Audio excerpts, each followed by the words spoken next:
Shalom. Apa kabarnya hari ini? Luar biasa karena kita punya Tuhan yang luar biasa. Hari ini tema firman Tuhan adalah iman yang hidup. Ya, karena jujur banyak orang Kristen itu berkata dia beriman. Tapi iman yang bagaimana, saudara? Ya, banyak yang beriman tapi banyak juga imannya itu mati. Dan kalau iman kita mati, maka ya kita nggak bisa apa-apa. Itu percuma. Walaupun saudara setiap minggu ke gereja, saudara melayani Tuhan, mungkin saudara pendoa, tapi kalau imanmu mati, maka engkau tidak akan menerima apapun dari Tuhan dan tidak akan menghasilkan apapun iman itu. Kenapa kita harus memiliki iman yang hidup, yang aktif, saudara? Ya, karena ya iman itu adalah senjata untuk kita bertahan. Iman itu adalah kekuatan untuk kita bisa terus berdiri tegap di hari-hari yang terakhir ini.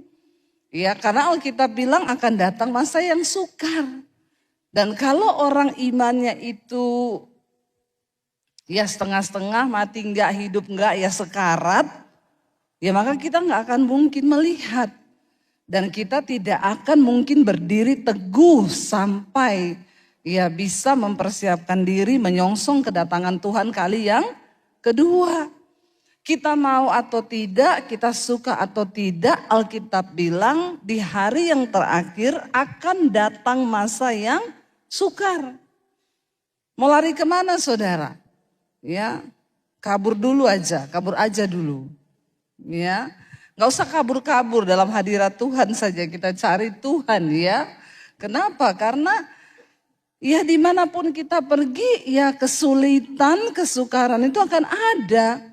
Sebagian orang berpikir kalau saya lari ke luar negeri hidup saya lebih aman. Apa begitu?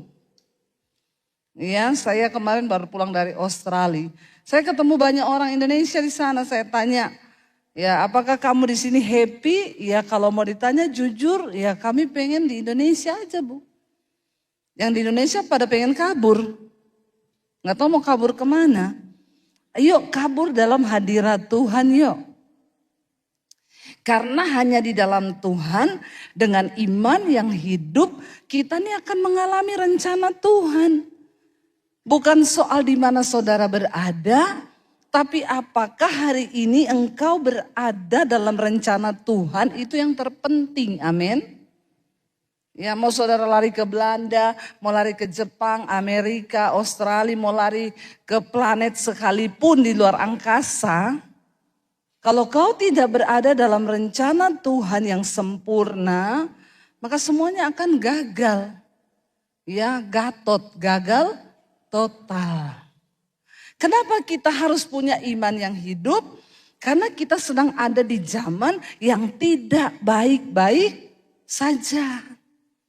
Karena itu Alkitab yang bilang bahwa akan datang masa yang sukar. Dalam segala aspek kita ini akan diuji dan akan digoncang, saudara.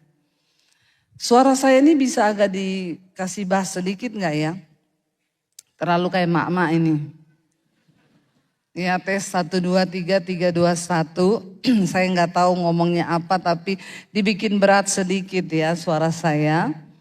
Iya, mana nih sound systemnya? Nah, 1, 2, 3, 3, 2, 1. Lebih enak begini, saudara ya. Soalnya kalau saya ngomongnya cepet, nadanya tinggi kayak mak-mak marah-marah. Nanti kasihan bapak-bapak itu di rumah sudah dimarahin istri. Sampai di gereja dimarahin saya lagi. Yang anak muda juga di rumah udah dimarahin maknya. Sampai di gereja dimarahin pendeta lagi. Jadi gak enak. Ya lebih enak begini ya. Iya. Kenapa kita harus punya iman yang hidup? Karena kita ini ada di zaman yang sukar di akhir zaman.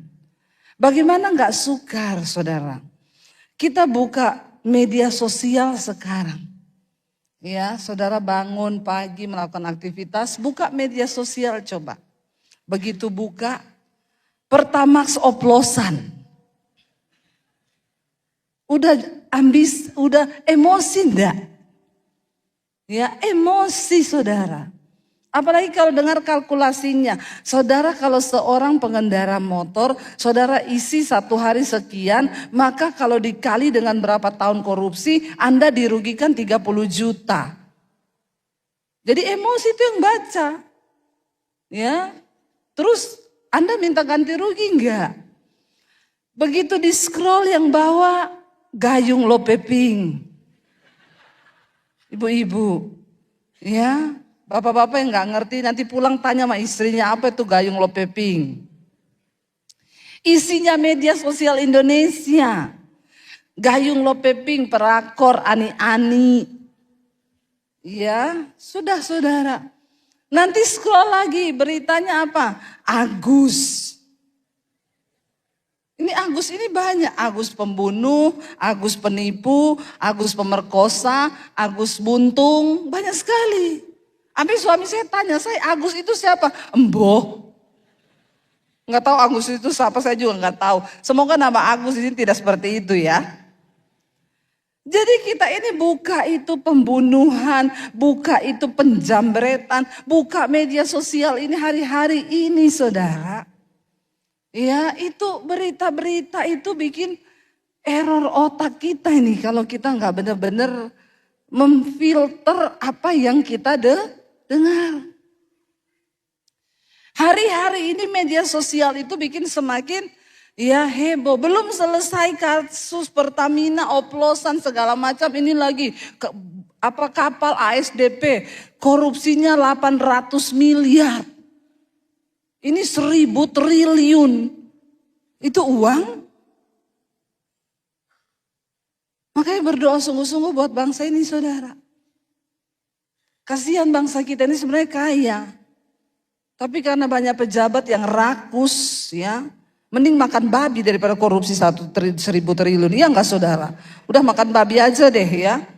Lebih enggak haram itu. Ya lu makan babi haram tapi makan duit rakyat enggak haram. Saya tuh bingung. Ya mending makan babi ya enggak? Ampuni saya Tuhan. Emosi juga saya. Ikut emosi loh lihat bangsa ini saudara. Ya makanya kita perlu berdoa. Gimana kita nggak emosi, gimana iman kita ini tidak sekarat kalau setiap hari yang kita dengar, yang kita lihat di media sosial isinya semua tuh begitu. Ya. Padahal Alkitab bilang itu apa saudara? Iman timbul dari pendengaran. Pendengaran akan bukan pertamax oplosan. Bukan gayung lope pink. Pelakor ani-ani. Makanya bagaimana iman kita mau tumbuh kalau setiap hari yang kita dengar itu hal-hal yang bikin emosi. Bagaimana orang Kristen itu imannya bisa hidup? Ya kalau saudara nggak pernah dengar firman. Yang saudara dengar tiap hari ya media sosial yang saudara baca, lihat TV, lihat apa. Jadi semuanya menakutkan. Belum lagi lihat berita tentang alien. Banyak orang yang takut tanya sama saya, Bu benar ya Bu alien itu nanti datang menguasai bumi ya? Saya cuma bilang di Alkitab sih tidak ada ditulis alien ya Bu. Tapi nggak tahu kalau dibuat ya Bu ya. Bingung saudara. Apa yang kita dengar hari-hari ini itu akan menentukan bagaimana kondisi iman kita. Ya, iman itu timbul dari pendengaran, pendengaran akan firman Tuhan. Buka Roma 10 ayat yang ke-16 sampai ayat yang ke-18.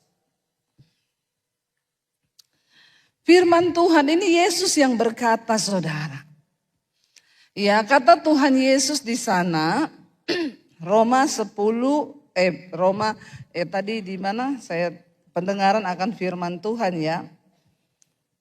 Ya, Roma 10 ayat yang ke-16 sampai ayat 18 kita baca dulu. Tetapi Tidak semua orang telah menerima kabar baik itu. Yesaya sendiri berkata, Tuhan, siapakah yang percaya kepada pemberitaan kami? Jadi apa? Iman timbul dari pendengaran dan pendengaran oleh firman Kristus. Tetapi aku bertanya, adakah mereka tidak mendengarnya? Memang mereka telah mendengar suara mereka sampai ke seluruh dunia. Dan perkataan mereka sampai ke ujung bumi. Tapi hati mereka itu membatu. Kita dengar firman aja, belum tentu kita bisa terima firman itu. Apalagi kita nggak pernah dengar. Ya, Tuhan berkata kepada bangsa Israel ketika akhirnya mereka diizinkan dibuang di pembuangan di Babel. Tuhan bilang, kenapa bangsa ini dibuang? Kenapa kamu aku buang? Karena kau punya mata tapi buta, tidak melihat. Kau punya telinga tapi kau tuli, tidak mendengar. Mari kita pakai telinga kita yang sudah diciptakan Tuhan ini untuk mendengar firman Tuhan. Karena iman itu timbul dari pendengaran akan firman Tuhan. Bagaimana mungkin iman kita timbul kalau kita nggak pernah dengar firman? Coba saudara renungkan hari ini. 1 hari 24 jam, berapa banyak waktu yang kau pakai untuk mendengar firman Tuhan? Ayo ngaku. Boro-boro Bu. Ya, saya itu baca Alkitab aja. Ya kalau ke gereja. Imanmu sekarat saudara. Bahkan enggak sekarat lagi, mungkin pada mati. Rugi kalau kita ini jadi orang Kristen tapi kita ini imannya mati sehingga kita tidak melihat, kita tidak mengalami mujizat Tuhan yang sudah disediakan buat kita saudara. Ayo kita hidupkan iman kita. Mari kita terus bekerja, berusaha untuk terus mau mendengarkan firman Tuhan supaya iman kita tuh hidup. Bagaimana mungkin orang itu, makanya saya selalu bilang orang Kristen itu kalau konseling terus tuh mesti nggak pernah baca Alkitab. Nggak pernah dengar Alkitab. Tiap hari cuma mau konseling terus. Puyeng nggak saudara? Konseling juga dikasih tahu nggak didengar. Ini loh keadaan manusia di akhir zaman tuh begini. Ya, bagaimana mungkin engkau bisa melihat hal-hal besar yang dari Tuhan kalau engkau nggak pernah bergaul dengan firman, nggak pernah tahu apa itu isi firman Tuhan, itu isi hati Tuhan loh. Amin. Kita aja dengan suami itu seneng istri itu kalau ngerti isi hatinya, iya nggak bapak-bapak? Langsung ya. Ya bapak-bapak itu ngomong. Ibu-ibu seneng gak kalau suaminya ngerti isi hatinya? Ada ibu-ibu di sini? Ya senang ya, apalagi ngerti isi kantongnya. Amin, amin, ini ibu-ibu mata duitan kau. Giliran isi kantong, amin, amin, kenceng. Ya. Nah Tuhan itu begitu, kalau kita ngerti isi hati Tuhan, nah kita ini kan menjadi orang yang menyenangkan Tuhan. Tapi bagaimana kita ngerti isi hati Tuhan, orang kita nggak pernah baca Alkitab, nggak pernah dengar firman. Bagaimana iman mau timbul kalau tidak pernah dengar firman? Coba kita lihat Lukas 18. Ayat 7 sampai ayat yang ke-8 saudara. Ini seru, serius saudara. Kenapa? Karena Yesus tuh berkata begini, kalau aku datang adakah iman aku dapati? Loh Tuhan aja mikir, Tuhan aja bertanya loh. Kalau dia datang kali yang kedua, adakah iman dia dapati di dunia ini? Ya kita lihat. Injil Lukas pasal yang ke-18 ayat 7 dan 8. Firman Tuhan berkata di sana, baca 1, 2, 3. Tidakkah Allah akan membenarkan orang-orang pilihannya yang siang malam berseru kepadanya? Dan adakah ia mengulur-ngulur waktu sebelum menolong mereka? Aku berkata kepadamu, ia akan segera membenarkan mereka. Akan tetapi, baca dengan suara keras, jika Anak Manusia itu datang, adakah ia mendapati iman di bumi? Ini Tuhan Yesus yang ngomong. Kalau kita imannya hidup, setiap hari pagi dan malam siang kita berseru kepada Tuhan, masakan Tuhan tidak dengar, kata Yesus. Masakan Bapa itu tidak mendengar kalau engkau berseru kepadanya siang malam, maka dia pasti tidak akan mengulur-ngulur waktu untuk menolong. Tapi kenapa kau tidak melihat jawaban doamu? Ya mungkin karena imanmu mati. Alkitab berkata bagaimana supaya iman kita itu hidup. Ya, dikatakan saudara di dalam Yakobus bahwa ya, mari kita punya iman yang hidup supaya doa kita didengar. Yakobus 2 ayat 17. Ya, demikian juga halnya dengan iman. Jika iman itu tidak disertai perbuatan, maka iman itu pada hakikatnya adalah mati. Kenapa doamu tidak dijawab? Kenapa Tuhan mengulur-ngulur waktu untuk mendengar doamu? Mungkin kau sudah doa, sudah puasa. Tapi karena imanmu tidak disertai dengan perbuatan, maka iman itu menjadi iman yang mati dan tidak akan menghasilkan apa-apa. Apa itu iman disertai perbuatan? Kalau Alkitab suruh kau hidup kudus, jangan selingkuh. Disuruh kejar kekudusan, kudus, jangan homo, jangan lesbi. Amin.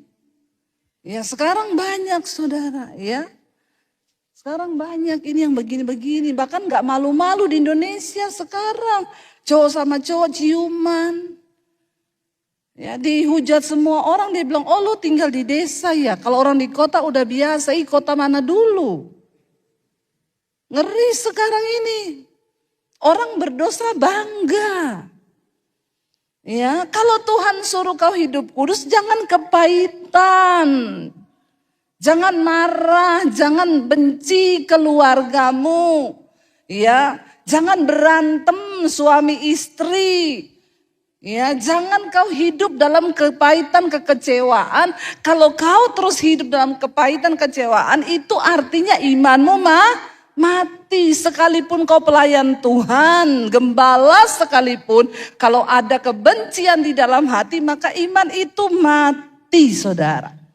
Ini serius, Alkitab ingatkan kita. Jangan, saudara. Karena kalau iman kita hidup, tadi Yesus berkata apa? Masakan Allah itu mengulur-ulur waktu untuk menolong mereka, orang-orang pilihannya yang siang malam itu berseru kepada Tuhan. Kita ada di masa yang sukar, tapi satu-satunya jawaban, kekuatan, pengharapan kita itu hanya Tuhan. Hari-hari ini gak ada orang lain bisa tolong kau. Jangan pernah andalkan manusia. Jangan andalkan keluargamu yang kaya. Karena manusia itu pasti mengecewakan. Tapi Tuhan tidak pernah mengecewakan. Kalau kita berseru pada Tuhan siang malam dan iman kita itu dibaharui, saya yakin Tuhan tidak akan pernah mengulur waktu saudara untuk menolong kita. Kemarin ada satu kesaksian dikirim di mesbah doa seorang ibu. Dia bilang, Bu Debbie saya mau bersaksi. Saya ini udah lama Kristen tapi iman saya itu mati. Sampai akhirnya saya menemukan khotbah ibu di mesbah doa, lalu saya mulai mengikuti. Dan iman saya mulai dibaharui. Satu hari Bu, suami saya berangkat kerja, habis sarapan, saya masih dada-dada dia naik mobil pergi berangkat kerja. Jam 12 siang saya dikabari suami saya meninggal di tempat kerja. Masih pergi sarapan dada-dada. Jam 12 dapat kabar sudah innalillahi, meninggal jadi almarhum. Saya rasanya enggak bisa terima keadaan itu. Ya karena aduh Tuhan kok begitu cepat. Akhirnya saya marah sama Tuhan karena bukan cuma itu Bu. Suami saya meninggal ya tidak meninggalkan apa-apa. Meninggalkan satu mobil yang masih dicicil. Saya ini enggak ada pekerjaan Bu. Saya tidak bisa terima dengan keadaan itu karena rasanya saya belum siap. Lalu akhirnya saya itu tiap hari cuma bertanya, Tuhan kenapa kau ambil suamiku, kenapa. Sampai satu kali akhirnya saya dengar khotbah ibu, pas di khotbah itu ya ibu berkata bahwa ingat semua yang terjadi di hidup kita itu adalah kedaulatan Tuhan. Jangan pernah membantah Tuhan tapi berdamai dengan Tuhan, dengan diri sendiri, dengan keadaan supaya kau bisa melihat mujizat. Dia bilang akhirnya dia mulai mencoba berdamai, tapi ketika suaminya meninggal itu setelah penguburan, dia belum bisa terima keadaan itu, dia pergi ke leasing mobil itu. Dia bilang suami saya mati, saya nggak bisa bayar cicilan karena ini mobil sekarang. Oh nggak bisa Bu, di dalam perjanjian asuransi kalau bapak meninggal ibu terusin utangnya. Karena bapak meninggal bukan karena kecelakaan. Kalau bapak kecelakaan lain cerita. Maka itu dianggap lunas. Terus bagaimana? Ya sudah ibu harus tetap bayar. Hari itu dia pulang dia semakin menyalahkan Tuhan. Lalu setelah itu dia terus siap bertanya kenapa dan akhirnya yaitu singkat cerita dia dapat khotbah saya, dia bertobat. Ketika dia berdamai dengan Tuhan, dengan keadaan, dia mulai ambil doa puasa, dia berseru kepada Tuhan. Dia bilang Tuhan saya nggak tahu harus hidup bagaimana tapi saya hanya mempercayai Tuhan. Dia bilang saya ingat yang Ibu Debbie khotbahin, gak usah pinjam uang sama orang, gak usah cari siapa yang bisa tolong kita. Duduk di kaki Tuhan dan berseru kepada Tuhan. Karena kau cari manusia pasti kau kecewa. Lalu setelah dia bertobat, minta ampun sama Tuhan, dia berseru siang malam dalam doa dan puasa. Tiba-tiba dia mau kembali ke leasing itu karena mobil sudah nunggak 2 bulan. Dia gak bisa bayar. Dia balik ke leasing itu, dia ceritakan. Lalu orangnya bilang gini, ibu sebentar ya saya tanyakan dulu kepada pimpinan. Gak lama orang itu keluar, dia bilang Bu oke, sudah kami pelajari. Ini mobilnya sudah dianggap lunas. Bahkan ibu dapat pesangon dari kami. Karena ibu punya suami meninggal. Dia bilang itu seperti disambar petir. Karena dia tahu dia tadinya mau ke leasing, mau berniat kembalikan mobil. Karena sudah nunggak 2 bulan dia gak bisa bayar. Tapi betapa terkejutnya waktu sampai di situ. Malah dianggap lunas dapat pesangon yang dia bilang akhirnya pesangon itu dia bisa buat modal usaha makanan kecil-kecilan untuk menghidupi anak satunya dan hidupnya dia. Wow enggak saudara, Tuhan kita. Wow. Siapa yang bisa buat seperti itu? Apakah ada Allah mengulur-ngulur waktu untuk menolong orang yang siang malam itu berseru kepada dia? Tidak. Waktu imanmu hidup, engkau bersepakat dengan Tuhan dan engkau mulai terus berubah. Hidupmu terus berubah, engkau mencoba untuk menyenangkan Tuhan, mendengarkan firman Tuhan. Dia Tuhan yang tidak pernah mengecewakan. Bahkan keputusan yang sudah dikatakan A, Tuhan bisa rubah jadi B.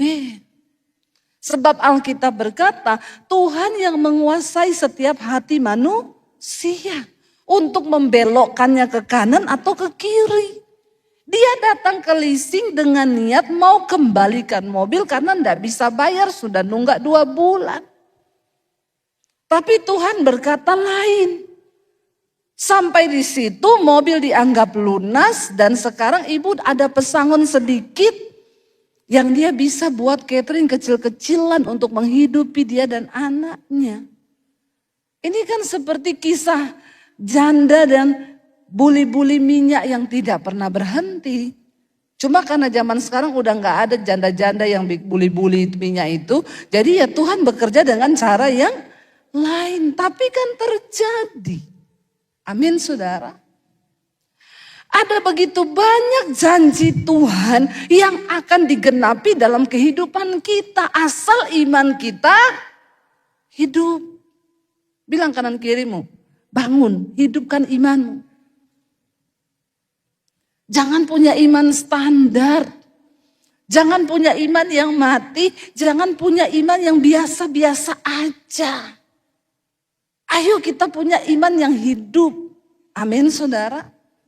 Karena Tuhan itu tidak pernah mengulur-ulur waktu untuk menolong orang yang sungguh-sungguh berseru kepadanya siang malam dengan iman yang benar kepada Tuhan. Waktu iman kita hidup ada banyak perkara yang bisa Tuhan lakukan di hidup kita ini tanpa kita sadari, tanpa kita tahu saudara. Ya, dari sini dikatakan saudara bahwa Tuhan itu tidak pernah mengulur-ngulur waktu. Ya, ayo berseru sama Tuhan. Karena Tuhan Yesus berkata ketika dia datang kembali yang kedua kali, satu pertanyaan Tuhan dan ini serius. Kalau Tuhan yang tanya berarti warning bagi kita, amin. Kalau Yesus yang bertanya ini berarti kan warning harus digaris merah itu tulisan. Kalau aku datang kembali kedua kali, adakah iman aku dapati? Sedangkan sekarang aja belum banyak aniaya, orang sudah tidak mau beriman. Sudah tidak mau baca Alkitab, tidak mau dengar firman Tuhan. Apalagi ketika kesaksian, masa aniaya besar itu datang. Kebenaran sudah diangkat. Ya udah, semua tersesat saudara, nggak ada lagi iman. Seorang mesbah doa, pendengar mesbah doa juga bersaksi sama saya. Saya bacakan berapa waktu lalu. Bu, shalom. Memang sih Bu, percaya tidak percaya setan itu ada. Saya bilang memang ada. Kalau setan gak ada berarti Alkitab bohong. Setan itu ada. Ya, dan setan itu kerjaannya keliling-keliling untuk cari orang yang bisa dijatuhkan. Dia bilang begini, saya itu tinggal di satu rumah Bu ya. Dan rumah saya ada setannya. Saya itu kenapa saya bilang ada setannya rumah saya? Karena saya dengar ada barang jatuh, padahal itu gak mungkin jatuh. Misalnya ini saya taruh di sini, ini kan gak mungkin jatuh kalau gak digoyang, tapi tiba-tiba jatuh.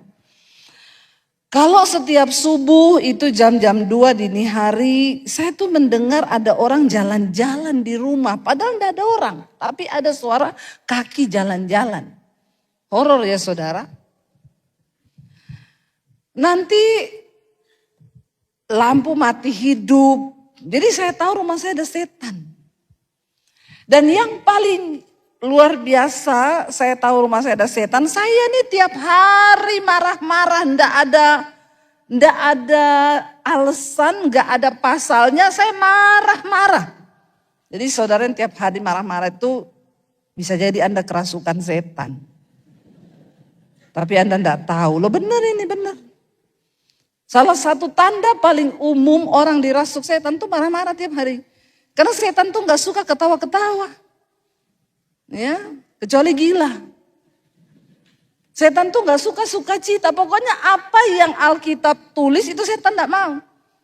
Karena kerajaan Allah itu kebenaran, damai sejahtera, sukacita. Nah setan gak mau orang damai, setan gak mau orang sukacita. Dia mau orang marah-marah, berantem, ribut, cerai. Bunuh-bunuhan tuh setan. Saudara, dan bahkan saya pernah marah sama anak saya, mau saya cekik anak saya. Coba saudara, itu kalau dia lepas kendali, dia ada cekik, nanti mati baru dia sadar. Kenapa saya cekik ya? Karena dirasuk setan. Banyak orang itu bunuh orang gak sadar toh. Nanti sudah mati baru, saya juga gak tahu kenapa tiba-tiba saya ambil pisau, saya tikam, ini setan. Dia bilang, ya pokoknya seperti itu keadaan rumah. Sampai satu kali saya temukan khotbah ibu di YouTube. Gini-gini puji Tuhan saya ini saudara. Ya, banyaklah catatan saya di sorga ini dengan khotbah-khotbah saya ya. Saya dengar orang bersaksi-bersaksi, ini saya terhibur juga. Makanya saya kalau capek mau siaran itu suami saya itu selalu mendorong. Ayo say, syuting say. Ini jemaat 50.000 di gedung sudah hadir semua, kamu gak datang bagaimana ya. Jadi ya udah saya syuting biarpun capek. Tapi kalau dengar-dengar kesaksian begini tuh saya jadi hilang capek saya. Karena ternyata firman itu berbuah. Dia bilang satu kali saya temukan khotbah ibu di YouTube. Dari situ saya mulai rutin ikut mesbah doa, mesbah syukur. Saya dengerin firman. Waktu saya dengar firman, saya sadar ternyata selama ini imanku itu mati. Walaupun saya Kristen. Tapi mati. Lalu saya mulai belajar mempraktekkan semua ya firman Tuhan. Saya ikuti semua khotbah ibu. Saya tiap hari dengar firman, saya nyanyi lagu rohani. Saya berusaha menguasai diri, saya tidak marah, saya tidak gini. Tanpa saya sadari, ya rumah saya tidak pernah lagi ada setan. Karena memang setan tuh tidak suka tinggal dengan orang yang imannya hidup. Jadi kalau ada orang rumahnya ada setan, yang pertama berarti kau imannya mati, yang kedua kau temannya setan. Loh orang kalau imannya mati temannya setan. Benar saudara. Tolak ukurnya dalam rumah tanggamu itu kalau ada senyum, sukacita, ketawa-ketawa itu Tuhan dalam rumah tanggamu. Tapi kalau tiap hari, sebab dari pagi kau sudah lihat Petramax oplosan, kau sudah lihat korupsi 1.000 triliun, hatimu marah, istri tanya apa tanya-tanya. Lah kok aku ini bukan koruptor loh. Karena lagi baca, lagi nonton berita tentang korupsi. Jadi hati-hati saudara. Dia bilang, saya tiap hari cuma nyanyi bu, di rumah nyanyi lagu rohani. Saya putar khotbah, saya dengar khotbah. Saya belajar jadi istri yang baik. Saya layani anak. Saya berubah. Waktu saya berubah, setannya pergi. Makanya saya selalu bilang, kalau setan di rumahmu ada setan, enggak usah kau panggil pendeta. Panggil Debbie Basir, usir setan. Saya datang, setannya lari. Saya pergi, setannya ajak 7 setan yang lebih jahat. Masuk ke rumahmu, kata Yesus. Karena imanmu mati. Tapi kalau imanmu hidup, enggak ada setan betah tinggal di rumah orang benar yang imannya hidup. Amin saudara. Ayolah saudara, ayo berhenti main jadi Kristen-Kristenan. Tuhan sudah mau datang. Dan betapa begitu banyak berkat Tuhan yang mau dicurahkan bagi anak-anak Tuhan yang imannya hidup. Saya percaya waktu kita mau sungguh-sungguh bertumbuh dalam Tuhan. Di Alkitab terlalu banyak ayat firman Tuhan, terlalu banyak cerita tentang orang-orang yang mengalami mujizat karena iman mereka hidup. Ketika Elia mengalami kelaparan, Tuhan bilang, Elia kamu jalan ya, ke sana ya, ke tepi sungai Kerit di sebelah timur sungai Yordan. Di sana nanti ada janda miskin yang kasih makan kau. Kalau Elia imannya mati, dia dengar janda miskin. Hello. Harusnya kepada janda kaya. Nanti engkau akan menjumpai janda kaya naik mobil Alphard. Nanti janda itu akan kasih kau uang, lalu kau diajak begini-begini, itu lebih masuk akal. Tapi Tuhan itu selalu suka yang tidak masuk, supaya membuktikan kualitas imanmu. Kau pergi ke sana, nanti kau akan ketemu janda miskin, dia yang akan pelihara kau. Bagaimana mungkin janda miskin bisa pelihara? Dia aja miskin. Tapi itu Tuhan, saudara. Jangan suka menyepelekan Tuhan. Janjinya itu ya dan amin. Saya pun sudah mengalami apa yang Tuhan janji itu secara manusia. Gak mungkin, siapa saya? Ya, saya diusir dari rumah saya, gak bawa ijazah, mau jadi apa saya, gak ada ijazah. Sekarang orang berburu-buru cari S1, S2, S3, S21 kayak Samsung, S23. Supaya masa depannya gemilang. Siapa bilang, maaf, jangan kau taruh imanmu pada pendidikanmu. Pendidikanmu tinggi bagus. Tapi jangan karena pendidikanmu tinggi, imanmu jadi mati. Karena sukses aja belum tentu beruntung di hadapan Tuhan. Karena rancangan Tuhan itu berhasil dan beruntung.